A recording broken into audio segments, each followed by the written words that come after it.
Hello, everyone. This is your girl QT. I've been trying to make this live for the last hour, and something just keeps stopping me. But I wanted to do this live because it is so much happening to our young African American girls. And here in Ohio, we are saddened with the loss of a Kamari that was found inside of a home, just thrown away like trash, an abandoned house, thrown away like trash. So I've been hearing about it. I've been trying not to get off into it because it's sad news, but it's no way around it.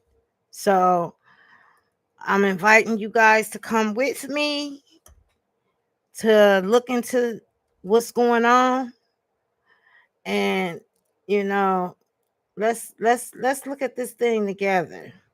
Let's see what's going on together, world, because it's too much. It's too much.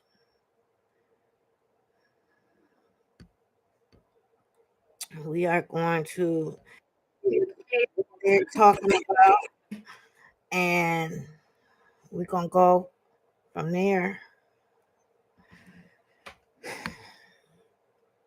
This is not the recent news.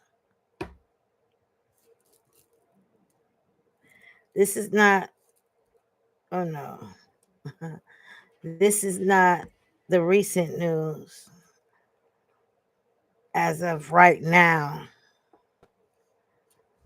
And I know that because of the father's condition and where he's at in the case. But we're going to start right here.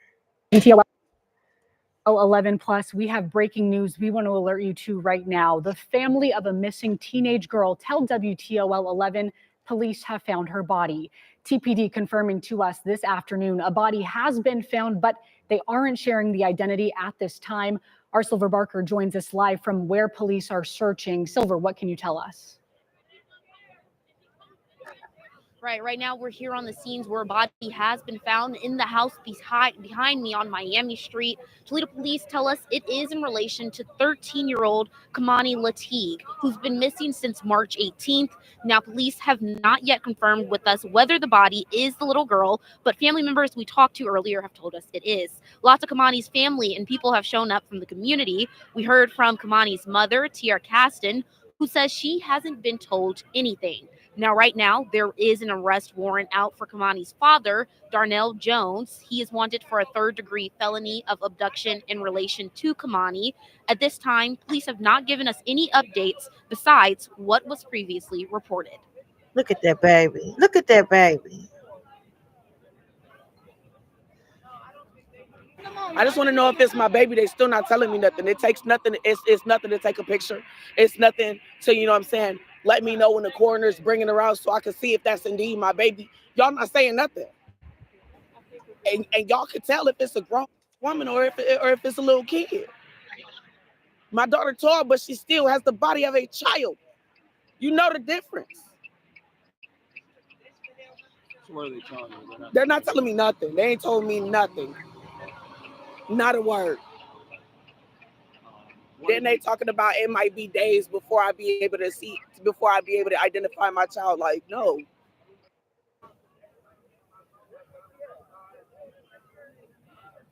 Now, this is an ongoing investigation. We'll continue to be here live at the scenes, and we'll continue to try and give you guys updates as we can. Reporting live in Toledo, Silver Barker, WTOL 11. All right, Silver, thank you so much. And again, if you are just joining us, family members of 13-year-old Keimani Latigue tell us her body has been found, but we are still waiting to hear more from Toledo police to confirm the identity of a body that was found.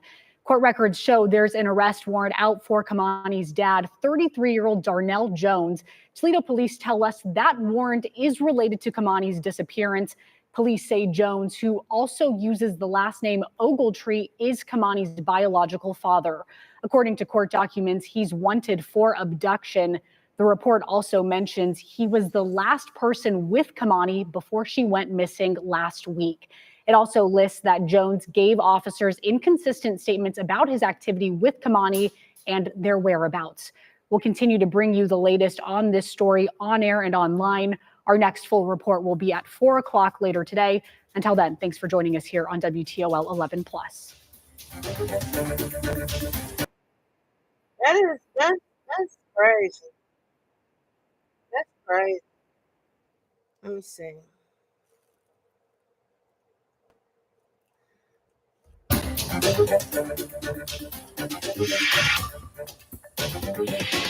We are tracking new developments in a disturbing story. A 13-year-old girl reportedly killed by her father. Her body left inside an abandoned home in East Toledo. Along with Kaylee Marentet, I am Jeff Smith. It is a situation that continues to evolve.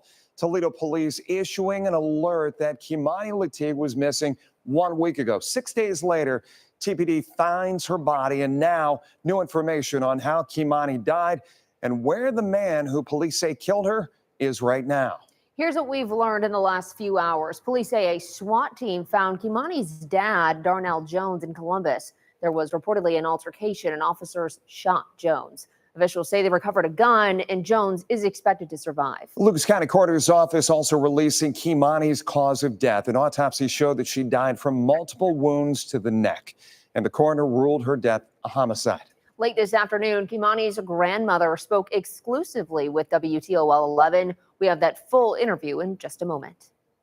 Here's how the story has unfolded over the last week. Toledo police posted the alert that Keimani was missing on Tuesday, March 18th. It was just after 4 p.m. She was last seen reported at her grandmother's home on Elm Street. That's in North Toledo. The next day, WTOL 11 spoke with the teen's grandmother, Dorothy Latigue. She's also Keimani's legal guardian. She said she came home from work Tuesday morning, found Keimani was missing. She called her school before making a report to Toledo police.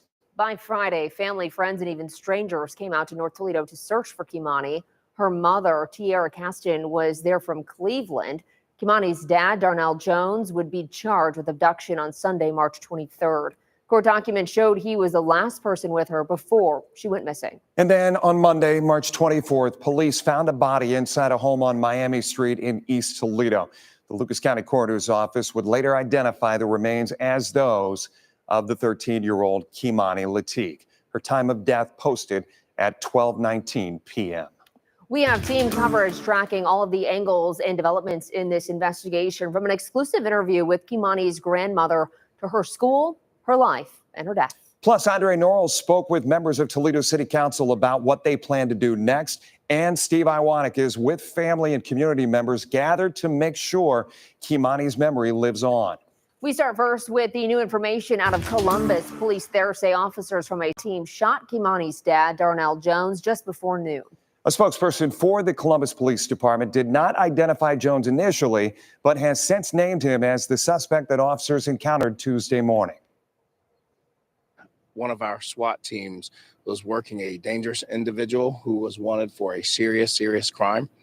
And SWAT was given information that this gentleman was in this particular area. When SWAT arrived, they did make contact with the suspect in question that they were looking for, confirming the identity of, in fact, that suspect being the person that they were watching. At some point during the interaction with SWAT officers, I can confirm that an officer did discharge their firearm, striking the suspect.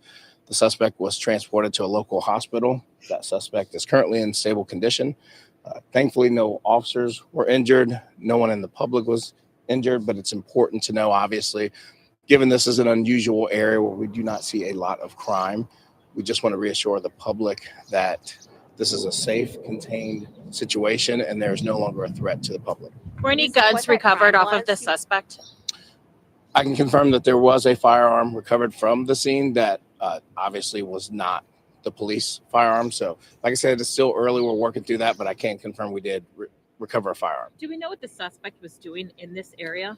We don't know that, and that is one of the things that investigators are actively trying to determine right now, because we don't believe there's any reason for him to be in this specific area in terms of knowing someone or trying to engage in any additional criminal activity. Was the suspect pulled over in a car? We saw a car that was being looked at. Yeah. Was he in a home? Where was he? There was a vehicle involved, and this interaction, I can say, happened outside. Beyond that, we can't get into the specifics just yet until we continue the investigation. So you're saying he's unstable, so you believe these are not life-threatening injuries? Correct. We do believe that he will survive his injury. While the spokesperson for Columbus Police didn't release much information, the president of the Fraternal Order of Police Lodge 9 did. He detailed some of the disturbing details in this case and outlined his understanding of why officers were searching for Jones in the first place. I received a call we never want to get. One of our officers was involved in a police-involved shooting. Immediately went to scene to speak to our officer, one of our SWAT officers, a dedicated officer, highly trained, as you know, our Special Operations Bureau, longtime member. He's okay. Thank God he's okay. When I heard about this case, this was an individual wanted for homicide out of Toledo. I called my union counterpart in Toledo. I said, hey, good news, we have your guy. Your guy committed a murder, chose to fled to our town. I'll tell you right now, the wrong town to come to if you murder somebody. Our SWAT team will go out looking for you. This case is one of the most horrific cases I ever heard. This is a 14-year-old that was murdered, raped, had her hands cut off, and her throat almost cut off. This is an absolute animal that came into our town. I understand some of your editors won't let you print the word animal or view the word animal. If people are more offended to how I'm describing him, how he treated that girl, that's on them, not on me. Again, I'm glad our officers are okay. Our SWAT are the best of the best. We just send a message. You murder somebody, do not come to this town. Do you know anything about what led up to the shooting? I know they were looking for him. I worked the street yesterday, and there was a bolo put out yesterday about this, so it was on everybody's mind. The officers are circulating the area, patrol detectives, they're looking for this individual. This is what SWAT does. SWAT goes out there. Some of them have uniforms, some are in plain clothes and plain cars. It's my understanding that they had a location on this suspect vehicle, and they did what they do. They circulated the area, they saturated the area of the short north, and one of the SWAT officers did find him. There was a confrontation. The individual had a gun. You pull a gun on his officers. We've said many times, this is the outcome you could expect. The officers shot him. It's my understanding he is in a local hospital right now. Did he fire back? I do not know if he fired back. I just know a gun was recovered from the scene. Brian, can you talk about, you mentioned how dangerous this suspect was, how relieved you are that none of your officers or any of the nearby neighbors 100% were injured, given what it could have been? It's my understanding this individual might have been walking around the short north area all night. You got to, not just a murder, a violent murder, a sadistic murderer in our neighborhoods is appalling. Again, thankful for the men and women of the Division of Police, our members, for going out there every day, finding these individuals and removing them from our street. I'm so glad nobody else was hurt. Hours after police found Keimani's body in that abandoned East Toledo home, videos posted to social media Monday appeared to show officers taking her grandmother, Dorothy Latigue, away in handcuffs. Police have since said that she was not arrested, and Dorothy talked exclusively with WTOL 11 Silver Barker about Keimani and what she says really happened between her and TPD. Having your information freely available on the internet makes it easier for anyone to impersonate you online or even try to find you in real life. You want to get your name, age, email, phone number, and home address off of the internet. My first question for you, yesterday, lots of things was going on. We want to know specifically at your home, there was a lot of speculation. Is that her grandmother?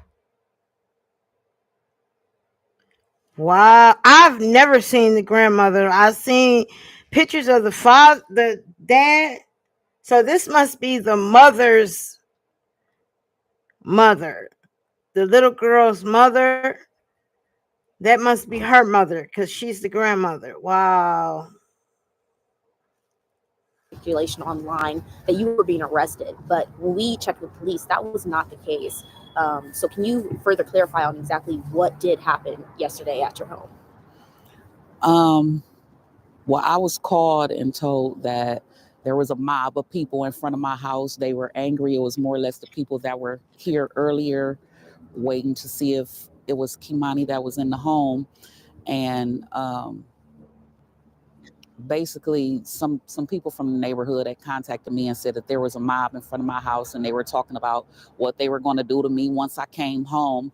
So the police, the detective, said that she would have a unit come out and help me get my things and more or less escort me off the property. I asked to be handcuffed just so they can get the away from my property. Are you scared? So no, I was never arrested. I was taken downtown, but I was never arrested. Are you scared for your safety right now? I am. What are some of the things that you've been hearing and receiving from people? They said they was gonna blow up my house. They said they was gonna do harm to me. It's just been a barrage of different things. Look, the only reason why she is getting threats is because she made up text messages like somebody was messaging you. What do you expect people to think? Why? What's up with that? That's not being explained. What was up with? What was the point of that? Like, this little girl is gone. She's not coming back. And you standing there like, I remember my life. What was the point of that? Why would you lie and say somebody sent you text messages for ransom? They got her. Come on, dude. Come on. Make it make sense. Yeah.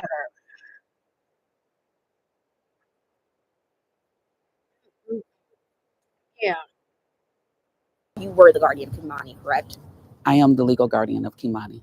Okay. So in terms of taking care of her, when was Keimani placed under your care? A year ago. You take care of her. She's been in my home for the past 5.5 years, but I just obtained legal custody of her a year ago. Were you and Keimani close? We were. What were some of the things, trying to think of her and paint a memory of her in a good light, right now with everything that's going on, what was Keimani like? Tell me a little bit about how Keimani was in the time that you've got to her. Keimani was phenomenal. Keimani was a helper. Like, she was older than what she appeared to be. Like, you know how they say somebody has an old soul? She was that. She loved older music. She loved playing video games. She loved the friends and family that she was allowed to be around. She played basketball for Spring Elementary. She was highly intelligent. So I'd like to clear up the mental issue statements. No, she was not mentally ill in any way. We had her, assessed, and they didn't feel as if anything was wrong with her mentally. So that was not a issue. But back to Keimani, she would, like, say for instance, someone would come over and they had children. They didn't have to worry about their kids because Keimani immediately embraced them and would play with them, kid stuff. She was phenomenal. Like I said, she was like no other kid her age. What school did Keimani go to?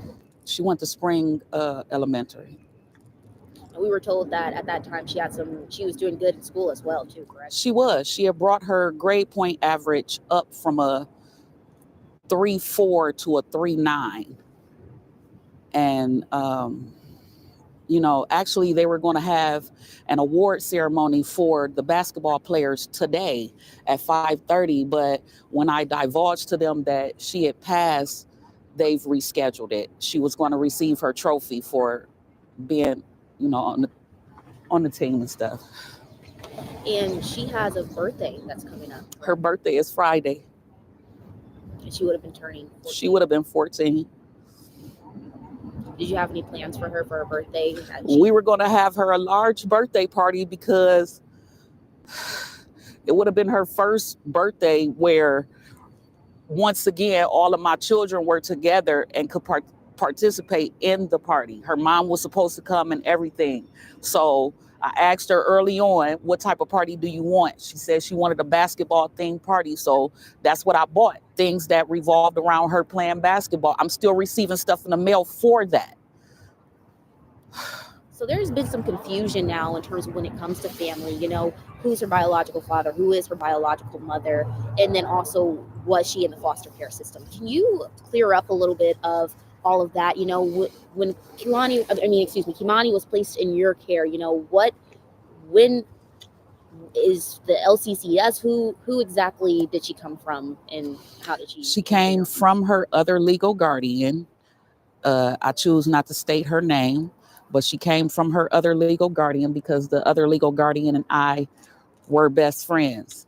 The other legal guardian is my daughter, Keimani's mom, godmother. And we had already discussed when early on, because she's been with this person since she was 9 months old. My daughter has never really had custody of Keimani. So she's been with this person since she was 9 months old until, like I said, maybe 5.5 years ago. Now, off and on, this person, we would interact and, you know, do different things with her, for her, or I would contact her and tell her, well, I need this, or Keimani would like that. And she would come by and oblige, and we would commence.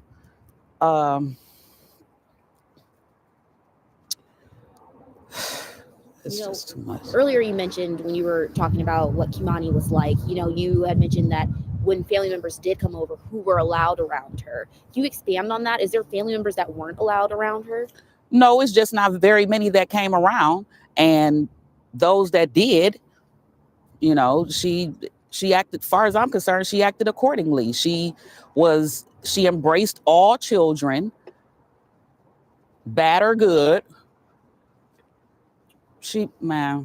Okay, next question. So now we do know that Darnell, you know, people are looking for Darnell Jones right now. The police are looking for Darnell Jones, and there's an arrest warrant out for him. Do you have any idea of his whereabouts? Oh, well, to my knowledge, he was just arrested in Columbus. He just recently had a shootout with the police in Columbus. They're saying that he confessed to her murder, and no, I take that back. They're saying that he confessed to her rape and slitting her throat. How does it feel to learn that?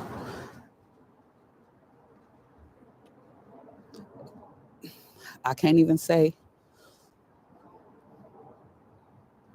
You know, as the police report mentions, Keimani was last seen with Darnell. You know, do you have any regrets of letting Keimani go with, as you're her guardian, do you have any regrets of letting Keimani go with Darnell? I do, only because, like I said, I feel deceived. I feel like this was pre-planned. I feel like you meant to do this. I feel like you was grooming her. When you say grooming her, is there things that you saw before this? No, I never saw anything out the ordinary. But when molesters decide to choose prey, they groom you first. So they give you gifts. They try and make you comfortable with them. They try and say little things to you that you and they can keep secret. And then eventually they pounce. And that's how I feel that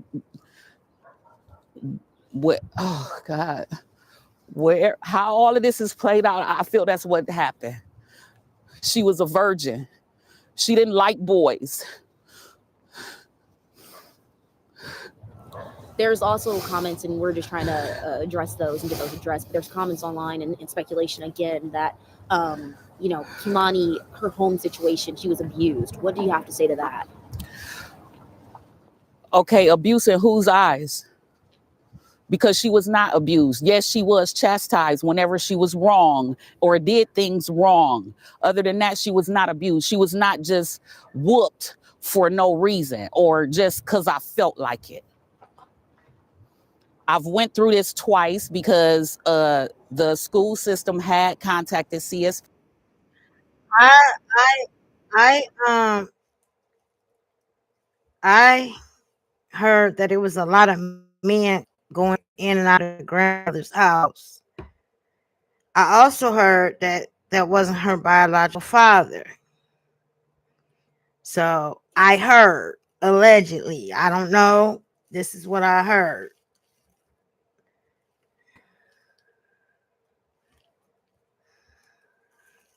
I'm learning this just like you guys are.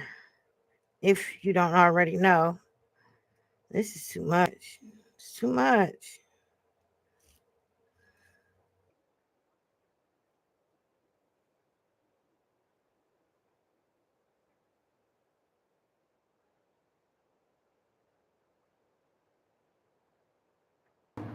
Physically harming them, and you need to whoop them on their behind, nowhere else. So, okay, with that in mind, I knew that.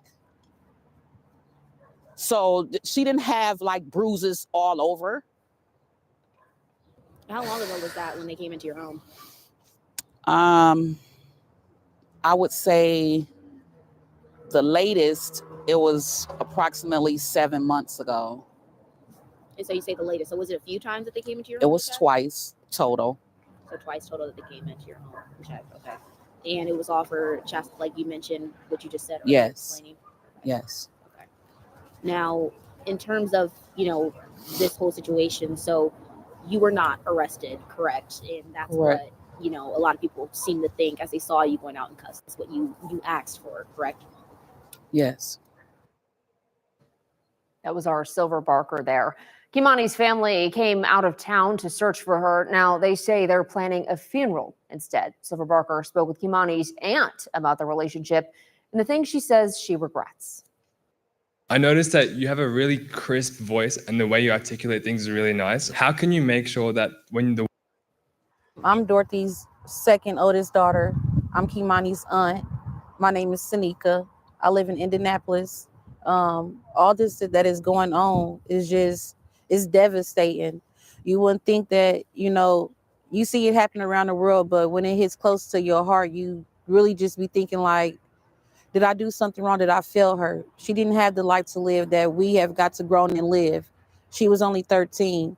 So to know that somebody that I trusted, which was her father, to come through and deceive us just to get to Keimani in some sexual way or a harmful way, that hurts me to the fullest. And the point I feel like I failed her. Me as being her aunt, a person that she could run to and tell anything and everything to. That was my girl. That was my baby. And to hear all of this, to know all of this, and to be going through all this and hearing it for as long as that it went on, it's very devastating. I see so many people that are supposed to be my family that's going against my mom and me for that instance, and saying like, oh, she failed her, she had something to do with it, she had this and that. It doesn't matter at this point. For right now, and until we get justice for Keimani, it's all about Keimani. What I would like to say is there's a lot of people on the internet starting GoFundMe's, and that's not what we need right now, because it's not what Keimani needs. The funeral home has objected to say that they're going to come and pay for everything. So there's no need for any GoFundMe pages, any of that. Everything is being taken care of that needs to be taken care of by her family, her immediate family. Does it upset you that there are GoFundMe's? Some of them, I think, in cases might be scams too, as well. What upsets me is that people are starting these GoFundMe pages and putting Keimani name underneath it, and they know that it's going to get viewed, and people have sympathy and feel some type of way about that. And some of them can be scams, but I know some of them have come from family members. When just let the immediate family handle that. Like, what y'all gonna do with the money if y'all not turning it into the funeral home? There's no need. Let us handle it. Y'all just sit back and give us the emotional support that we need. That's what we need right now. As a family, as a community, we should all come together and just give each other the emotional support that we honestly need. And that's just what I asked for everybody to, calm down, breathe. I know this is a hard time because it's not just a hard time for y'all. This is a rough time for me. I just need y'all to come together and understand that we need each other as a community, as a family, and emotional support is what we need the most in this situation. You know, yesterday the crowd was. Yesterday, you were here. I'm assuming the crowd was very upset. Lots of emotions going through Mhm. too. Especially at this time with such a sensitive situation. You know, we've heard multiple comments out in the crowd. Attacking or pointing fingers at your mom. Mhm. So what has it been like trying to It be her support system and helping her out? it in a way, you have to be mature enough to decide, am I going to follow along with the crowd or am I going to, stick around with the loner? I'm to the point where I'm not following nobody. I'm going with what's right. If it was your mother, if it was your niece, would you console your mother? Would you console the person that was closest to her who lived with her? I'm not out to have a torch and the pitchforks and all out to go against anybody except the person who did this, which I believe was her father, Darnell. I don't have any other anger pushed towards anybody else. I'm angry that this happened, but I'm angry at the person who did this. Do you know if have you been in contact with Tiara, the mother? Yeah, I've been in contact with my sister. It's been briefly. It's been over through text. Like I said, I live in Indianapolis. I seen her yesterday, but that was very brief. It wasn't even more than 5 minutes. It was more or less that she wanted to show me my other niece, Kazaria, which is Keimani's youngest sister. But it wasn't like it was oh sis, what are we gonna do? Any of that. And I just I don't wish this on nobody. I really don't. I could, your mind go different places when it's a baby. That was a baby. Like I said, I have a very close relationship with Keimani. She was a tomboy. She wasn't out looking for, trying to be fast or, mischievous or any of that. So for her mother to come down and have all this to say and all that, Tier, where was you for the past 4 years? We haven't seen you since Keimani TikTok party. You haven't called her. You haven't sent her anything. You haven't said, oh, baby, I'm going to come get you for a weekend. We haven't seen you until this happened. Why we got to see you when it's a tragic moment? So, Tiara, where do you stand? Dang. And Tiara lives in Cleveland. Correct? Yes. And so the That's past her 4 years, you're sister. saying there's very little communication. Very, very minimum. It wasn't even, she'll call my mom. She'll go through me and say, have you talked to mommy? And I'm like, no, about what? And she'll say, oh, well, she got custody of Keimani and she trying to get child support from me. So it wasn't that Tiara was concerned about Keimani. It was more of the why she want child support from me.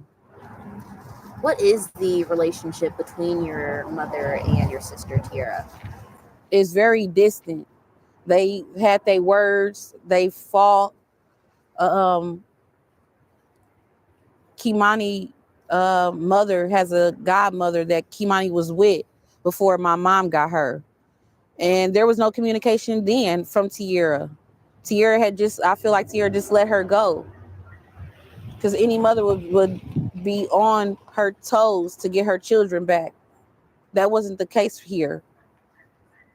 It just wasn't. When was Keimani taken away from Tiara? I'll say about 7, 8 months. And then Tiara godmother stepped in and got custody of Keimani, which would have been around 9 months.